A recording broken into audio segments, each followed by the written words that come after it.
Clintons, famous the world over, but political families aren't just found in the United States. Think of the Gandhi family in India. So what's in a name? Does it help?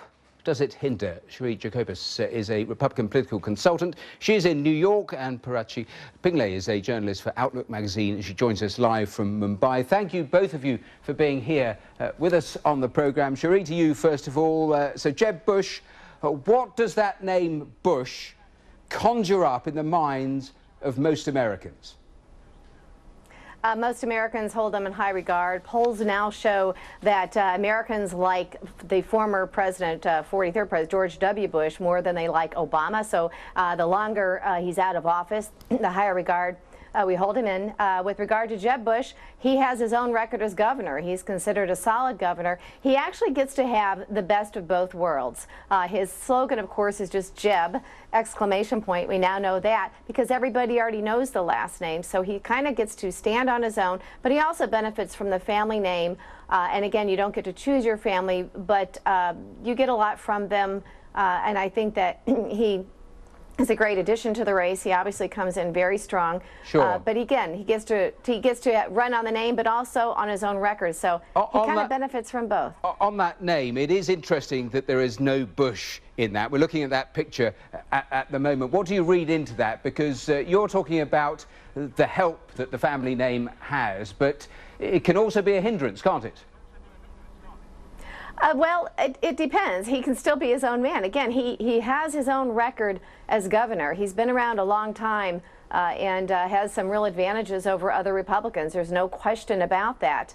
You know, Hillary Clinton is pretty much known as just Hillary as well. And by the way, she does choose her family member. She married Bill Clinton and stayed married to him. So she also has the baggage, of course, of Obama, having served in his administration, and that's why we don't see her in the press at all. She did a relaunch on Saturday, and then rather than herself going on the big Sunday morning news shows, she sent out staff and surrogates, which is not going to serve her well in the long run. I'll come back to the I'll come back to the campaigning points in a moment, but let me bring in Prachi there in Mumbai, because we were talking about the Gandhi, which of course straddled generations in Indian politics. I mean, just give me a sense of it. Did people just decade after decade just take it for granted that there would be a Gandhi in charge of Congress? I think so, yes, and I think people still continue to do that. If you see that the party is still led by the Gandhis, so, and if you speak and if you hear most of the Congress leaders after the debacle in the latest elections, they still feel that it will be a Gandhi who will bring the party out of its current mess and continue to lead to a further victory if possible. And yet Congress was wiped out in that last election with Modi in the BJP. Did that not signal perhaps a fundamental shift that was going on with political dynasties?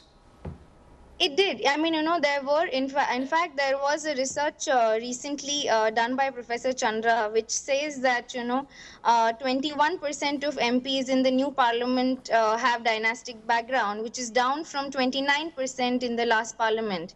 So while it is definitely a percentage lower than the previous parliament, but it still doesn't mean that dynastic politics has really reduced significantly. It continues not just among the Gandhi family and in the Congress party, but in the BJP as well. But yes, it is lesser than before, yes. Cheri, let me go back to you in New York. I mean, it could well end up, we don't know at the moment, but could well end up a Bush versus Clinton campaign. If it did, what sort of campaign would it be? Because I was reading one thought from a strategist who was saying it was a political version of the Cold War, of mutually assured destruction, bringing up the past.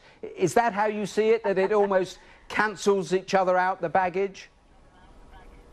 In the end, each of the candidates have to stand on their own. Again, I think that Hillary Clinton's problem will be more along the lines of her having served as Secretary of State under Barack Obama, her record as Secretary of State. Although, if you're going to go back, as many in U.S. media have been, going back 20 years to things that Bush said or wrote, you can do that with Hillary Clinton. But she has a record of Benghazi. She's got a serious hiding emails and destroying the servers situation going on. She's clearly hiding from the press. But Jeb Bush struggled, didn't he, with answering that question about whether he would have gone to war knowing there were no weapons of mass destruction. He struggled with that last month. So it sort of cuts both ways. Look, we're running out of time. But I think that her problems are more serious, though, and she's going to have to answer to them. And if she brings her husband out, whom a lot of people still like, she looks less than. So there's a stature gap there. So I think her problems are a little bit more significant with the Clinton name than Jeb has with the Bush name. Okay, Prachi there in Mumbai, we were hearing there from Cheri about, in her view, Jeb being his own man. How difficult with a dynasty is it to carve out a separate identity?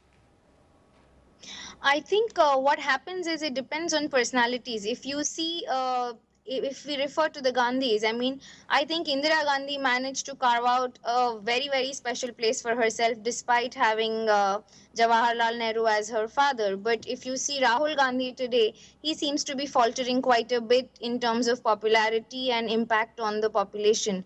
So a lot of it depends on the personality. And I would say the baggage of having a family of politicians is perhaps as good or as bad as anything else. I mean, I had spoken to Aditya Thackeray, who is grandson of Bal Thackeray, a very prominent political family in Maharashtra. Okay.